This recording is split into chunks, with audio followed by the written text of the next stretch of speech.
Prática da terapia neural em gotas, número 11. Que bom ter você aqui conosco mais uma vez. E eu estava pensando num provérbio tibetano que dizia assim: eu estava furioso por não ter sapatos. Então encontrei um homem que não tinha pés e me dei por muito satisfeito.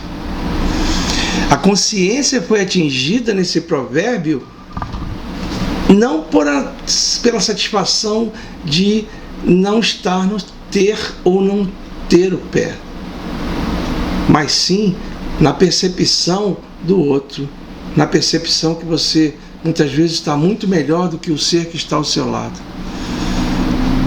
E quando você percebe isso, o mundo se abre, porque você, além de tudo, observaria que o outro que não tem nem pé, não tem nem como reclamar porque não tem sapatos. Com relação à terapia neural, existe um trabalho muito interessante nesse sentido, que é o trabalho ligado a campos perturbados. Muitas vezes nós conversamos e falamos acerca de campos interferentes o tempo todo. Porém, a gente esquece os campos perturbados. E campos perturbados são interessantes porque eu necessito fazer o diagnóstico diferencial entre os dois, de maneira que um campo perturbado, ao ser descoberto, ele possa ser entendido que existe um campo interferente que o formou. Se formos trabalhar didaticamente, entenderíamos que campos interferentes normalmente não têm sintomatologia. Campos perturbados seria um local onde a sintomatologia, muitas vezes, ela se apresenta. Vou dar um exemplo para vocês. Um menino de aproximadamente 12, 13 anos se apresenta com a cárie exatamente no molar 16, somente nesse dente, uma cárie profunda, tendendo a fazer com que haja a manipulação dos canais radiculares. Todos os outros dentes rígidos. O que você pensa? Ora, pelo meridiano do baço pâncreas.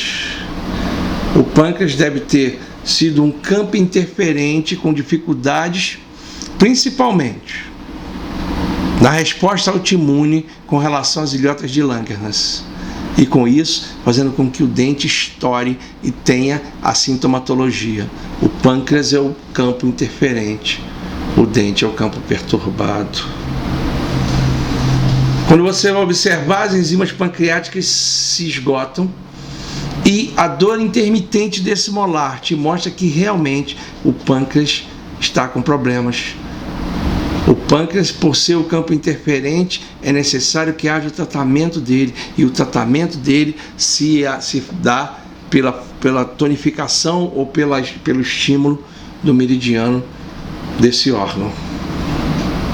Muitos dentes respondem diferentemente ao trauma. Uns levam anos com trauma e não acontece nada, e outros com um simples trauma de necrosam, porque justamente a representação do eixo psico-neuro-imune-endócrino nesse dente pode ser uma representação onde a necrose vem a demonstrar que há necessidade de um tratamento mais a miúde, principalmente com relação ao meridiano que esse dente representa.